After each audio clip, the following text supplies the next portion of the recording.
चल रहा है 74 का, ठीक है। तो इसमें जो सिग्निफिकेंस आ रहे हैं वो बार ग्राफ के तौर पे आ रहे हैं, है ना। आप चाहो तो उसको चेंज भी कर सकते हो, आप चाहो तो उसको ऐसे भी ले सकते हो। जिस मतलब L1 बोले तो R1 मतलब R फेज, जिसमें लोड ज्यादा होगा ये उसका दिखाएगा, जो मैक्सिमम होगा वो दिखाएगा। इसमें भी आप देख लो, इसमें भी देखो। अच्छा इसमें अब ये अच्छा ये L1 का दिखा रहा है ना, अभी L3 का दिखा रहा था।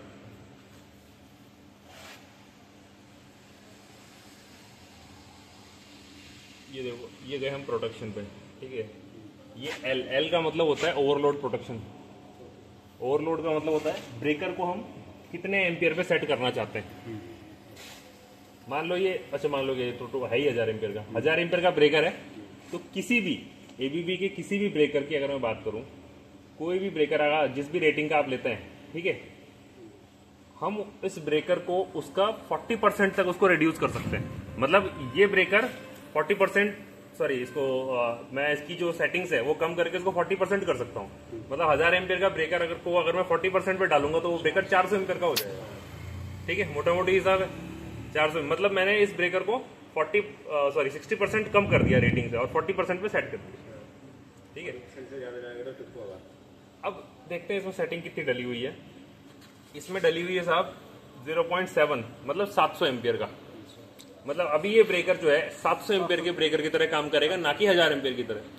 अगर कोई इसको चेक नहीं करेगा, सामने से देखेगा तो उसको यही लगेगा कि यार 1000 एम्पियर का ब्रेकर है, यार तो 800 पे ट्रिप कर गया या 900 पे ट्रिप कर गया, नहीं करना चाहिए था। तो जब अंदर देखेंगे तब पता चलेगा कि इसको सेट कितने पे किया हुआ है ना। तो इसको सेट करना जो होता है वो आपकी मेंटेनेंस टीम के हाथ में होता है। आप लोग चाहें, इसीलिए यहाँ पे ये स्पेस भी दिया हुआ है, ठीक है। आप लोग चाहें तो इसके जो पैरामीटर आपने सेट किए है ना, वो आप यहाँ पे मेंशन कर सकते हैं। पेन से कर लो, चाहे प्रिंट आउट निकाल के कर लो, कोई फर्क नहीं पड़ता उससे। आपने लिख दिया कि L जो है वो 700 एम्पियर पे सेट है, S I G जितने जितने पे सेट है वो आप यहाँ डाल सकते हैं, है ना। तो ऐसा कुछ भी होता है क्या, जैसे फुल 100% लोड भी दे सकते हैं? बिल्कुल दे सकते हैं, बना ही ब्रेकर उस चीज के लिए।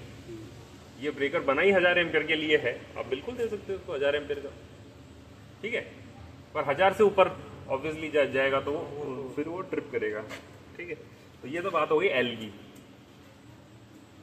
S का मतलब होता है सेलेक्टिव शॉर्ट सर्किट प्रोटेक्शन, जिसमें हम ब्रेकर को एक टाइम डिले का अलाउ करते हैं कि इतने टाइम तक अगर कोई सिस्टम में कोई फॉल्ट करंट एग्जिस्ट करता है तो आपका जो ब्रेकर है वो ट्रिप नहीं करना चाहिए उतने मिली सेकेंड में। फॉर एग्जाम्पल आपने सेट कर दिया, आपका 1000 एम्पियर का ब्रेकर है, 2 टाइम्स मतलब 2000। अगर आपने इस सेलेक्टिव शॉर्ट सर्किट को 2000 एम्पियर पे सेट किया है और 5 मिली सेकेंड का आपने डिले दिया, 5 मिली सेकेंड का हो, 5 सेकेंड नहीं 5 मिली सेकेंड का। अगर इस ब्रेकर में 2000 एम्पियर तक का कोई फॉल्ट करंट आता है, सिर्फ 5 मिली सेकेंड के अंदर आते ही और वो क्लियर हो गया, है ना। मान के चलो ग्रिड की तरफ से कोई आया हो, 5 मिली सेकेंड के अंदर ही अगर क्लिक हो गया, ठीक हो गया, ये रिकवर हो गया, तो ये ब्रेकर ट्रिप नहीं करेगा, तो ये ब्रेकर आपका कंटिन्यूस चलता रहेगा। लेकिन अगर इसकी वैल्यू 2000 एम्पियर से ऊपर जाती है या 5 मिली सेकेंड से ज्यादा देर रहती है, दोनों ही कंडीशन में ये ब्रेकर आपका ट्रिप हो जाएगा। अब क्योंकि हमने इसमें टाइम डिले दिया है, इसीलिए इसको बोला गया सेलेक्टिव शॉर्ट सर्किट, कि हमने सेलेक्ट कर रखा है सर्किट का जिसको प्रोटेक्शन दिया है उसको सेलेक्ट करके दिया है कि इतना मिली सेकेंड का टाइम डिले हम इसमें डाल सकते हैं, ठीक है। इसके बाद वाला जो ऑप्शन आता है वो आता है आई का मतलब होता है इंस्टेंटेनियस शॉर्ट सर्किट।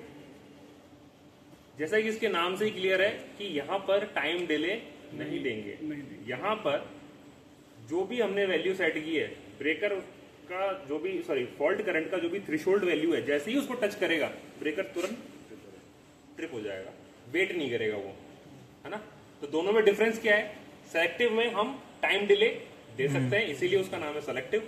इंस्टेंटेनियस में there is no option for time delay, that's why it's called instantaneous. ये डिफरेंस है सीधा। इंस्टेंटेनियस में ये भी रहेगा ना, मान लो जैसे पावर चेंज ओवर के बाद स्टार्टिंग लोड ज्यादा रहते हैं, हाँ, वो भी इसी में कवर हो जाएगा ना। वो भी कवर हो जाएगा, हाँ, इसमें अगर वो इनिशियल हाँ। अभी संगम स्पिनर से मेरे पास फोन भी आया था वगैरह सर, जैसे ही हमने दोबारा चार्ज किया, चार्ज करते ही फर्स्ट ट्रायल लिया तो वो ट्रिप हो गया। हमने जब देखा कि ट्रिप हिस्ट्री जाकर के चेक करी तो उसमें दिखाया कि आई फॉल्ट था, आई में ट्रिप हुआ इंस्टेंटेनियस। कम कर रखा होगा ना। हाँ कम किया हुआ, मैंने कहा उसको थोड़ा सा बढ़ा दो, ठीक है जी। ये हुआ। तो दोनों में ये डिफरेंस हो गया। अब एक जो बड़ी चीज़ जो मेजर चीज़ मुझे आपको इसमें बतानी है वो ये बतानी है कि ये जो एल एस आई, ये जो तीन जो चीज़ें होती हैं, इनका जो क्रम होता है, मतलब इनका जो सीरीज होता है वो हमेशा ऐसा रखा जाता है कि एल की वैल्यू जो होती है वो सबसे कम होती है, एस की वैल्यू जो होती है वो एल से ज़्यादा होती है, और आई की जो वैल्यू होती है वो एस से ज़्यादा होती है। मतलब L is lower than S is lower than I. अगर हमने इस क्रम को छेड़ दिया तो ब्रेकर आपका न्यूसेंस ट्रिपिंग करेगा। एग्जांपल देता हूं मैं आपको, 1000 एम्पियर का ब्रेकर है, आपने शॉर्ट सर्किट की वैल्यू 2 टाइम्स मतलब 2000 करी, तो अब आपको आई की जो वैल्यू है वो 2000 से ज्यादा ही रखनी है, कम नहीं रखनी है। अगर आपने 2000 के बराबर भी कर दी ना तब भी ब्रेकर आपका न्यूसेंस ट्रिपिंग करेगा। उसका जो लॉजिक है ना वो सेटिस्फाई नहीं हुआ बेसिकली। इसका लॉजिक यही है, L is lower than S is lower than I. अगर आपने S is equal to I कर दिया ना तब भी ये ब्रेकर ट्रिप करेगा। तो ये ट्रिपिंग भी कई बार कस्टमर फेस करता है अगर उसको इसके बारे में नहीं पता। ठीक है, जैसे ही वो उसको बढ़ा देता है ब्रेकर उसका ओके हो जाता है। एक और चीज बताता हूँ, अगर आपका ये ब्रेकर